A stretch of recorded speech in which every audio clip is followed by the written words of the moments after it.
Hi, my name is Jonathan, and I want to talk to you about a vision that God had given me years ago. It's a real vision that God had given me about 12 years ago while I was a student at Asbury College, the small school in Kentucky. This was during a time in my life where I fasted a lot. I fasted 3 days a week, strict fast 3 days a week, and I prayed 3 hours each day. I did this for 2 years while I was at Asbury College as a student there, and so I had lots of visions back then, lots of dreams and visions from God. But at the same time, back then during those 2 years, I was really screwed up, both emotionally and socially. I haven't had many visions. I haven't had very few visions since then. But it was a really spiritually rich time in my life when I had all of these visions. So I wanted to talk to you about one vision that God had given me back then.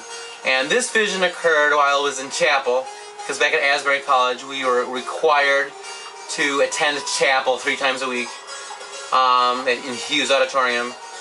So I had this vision while I was sitting down in a pew during chapel. And if you've never had a vision from God, I better quickly explain to you how visions occur. First of all, having a vision from God, it's not like watching a TV. It's not two-dimensional. It's even more than three-dimensional. It's more fourth-dimensional. When I've had visions from God, it's usually when I'm standing still or sitting still, and it's something I enter into. The visions I have had from God are more real than this life. So that's why every single vision God has ever given me, I remember, because it's ingrained into my spirit. Because visions from God are more real than everyday life. So anyway, what a vision looks like from God is that, all my surroundings, my environment, my current environment, when a vision takes place, like when I had this vision in Hughes Auditorium during college, everything around me was peripheral. I still had a sense of time and place of where I was at, but I was peripheral. I could still see everything around me, but it was peripheral. Whereas the heart of the vision was right before me. It's something I entered into and participated in a very physical and spiritual right way. And visions from God take a very spiritual. They're pure emotions, basically. When you've had dreams and visions from God, the emotions in them are very pure. They're just pure emotions. Hard to explain. So anyway, the vision I'm about to say, it's actually quite evangelical, and while at the same time I'm personally totally not evangelical. I do not have an evangelical personality, and in fact first of all, I'm an Eastern Orthodox Christian, and I am a universalist. So I believe people of every single religion are going to heaven. I'm a universalist. So, but still God gave me this vision. Okay, sorry, let me tell you the vision.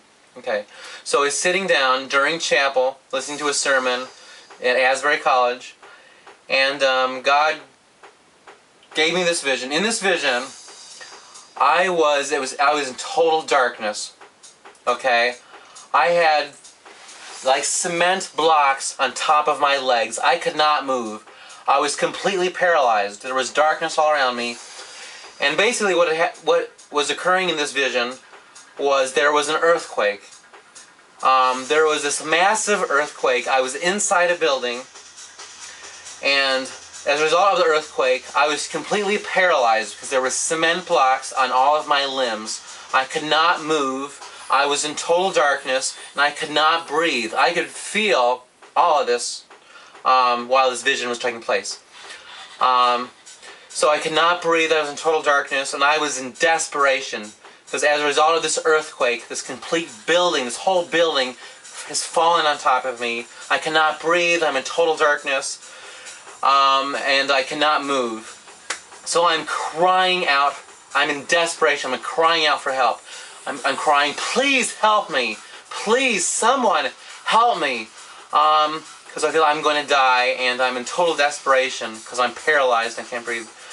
And in the middle of all this darkness, I look above me, and I see a crack of light. This beautiful light just emanating towards me. And the light rips open, and my darkness just flees, and this light was beautiful, this beautiful light just surrounds me. And I recognize the light, even though I don't see the person of Jesus Christ, I recognize the light as Jesus Christ. And this light just brings healing to me. This light gets rid of all my darkness, and this light frees me from all the cement blocks that are on top of me, and I am free. I can move my body, and so I climb in the vision, I climb on top of all the cement blocks and everything, and I come out of the building. So I am so glad. First of all, when I come out of the building in this vision, I'm blinded by the light. There's all this light around me. I cannot see anything.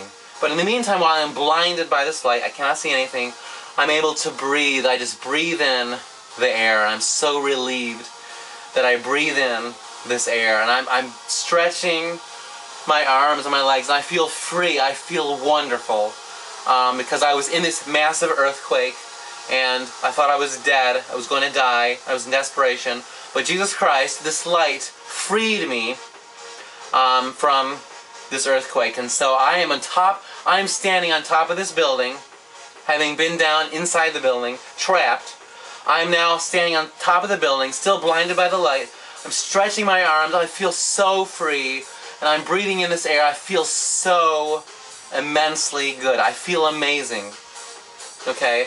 And then eventually, as my eyes adjust to the lights all around me, I look all around me in this vision. And in the vision, I see beyond the horizon all kinds of buildings toppled. Buildings having collapsed upon each other. There's devastation.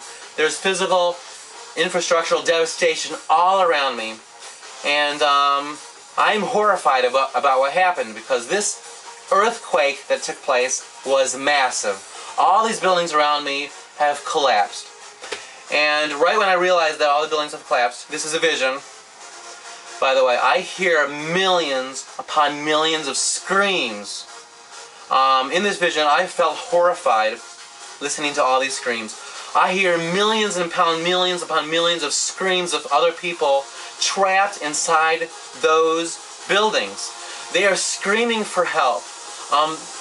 The screams that they are expressing are so immensely desperate. I hear millions of screams. People are desperate to be saved, to be found, and to be paramedics and first responders to just open up, just drill inside those buildings and discover them and find them. I hear millions of people desperate, screams, millions of screams all around me. So, okay. And so at the same time, right after I hear these millions of screams around me, I look down on top. I'm standing on top of this building. I see the streets all around me, and there are only a few people. There are I think there was like 30 people walking around. So I hear millions and millions and millions of screams, and still there's about 30 people walking around on the streets around me. And looking at these people walking around on the streets, I am horrified, because these people, they are obviously healed from their wounds from the result of the earthquake. I understand that these people, I recognize them as being saved from inside these buildings. They were delivered from the earthquake. And I recognize these people as like myself, having been inside those buildings, trapped. But they were saved, and some people, the light, probably like me, saved these people. So anyway, I'm rambling, sorry. So I am horrified because I see these people just walking around like apathetic. They are obviously healed from their wounds as a result of the earthquake, and most of the people are just walking around like nothing has happened. I'm so horrified. These people are walking on the streets like nothing has happened. They don't hear the screams of the people all around them. They don't hear the millions of people screaming inside the buildings. And I am so horrified looking at these people walking on the streets, going about their business. They are acting like it's any other day. These people on the streets, like I see some people at a market buying stuff, buying produce or whatever, and I see other people, they're often on some other errands, going to buy something. They have some errands or something. And these people who were inside these collapsed buildings as a result of the earthquake, they are acting like nothing has happened. So I am horrified by this. And there are some people like running around because they're so urgent to get their errands done. And there is not one single person on the street who hears the millions of people crying for help. And I am horrified because these people don't care. It's like they're going about their business. They are totally blind. These people are totally blind to the collapsed buildings all around them. They are acting like everything is normal, like nothing has ever happened. So there's devastation all around these people walking on the streets, and they are acting like nothing has happened. So I am horrified in this vision. And then the vision stops, and basically I'm back at chapel at Asbury College. I'm back in Hughes Auditorium, and like the emotions were very real. Like the vision was very real. I'm not sure how to explain it to you, but like, anyway, I mean, you can make your own interpretation about that vision. Like if you're a Christian, maybe it's obvious to you what that vision means. It was very real. Like God gave me Bible verses to back it up, but I didn't want to share it right now. I just wanted to share the vision itself. Like I am totally not an evangelical, but like we as Christians go throughout that reality every single day. We are blind to all the devastation around us. We do not hear with our ears the millions of people crying for help, crying to be saved. And while we ourselves have been saved by Jesus Christ from that earthquake.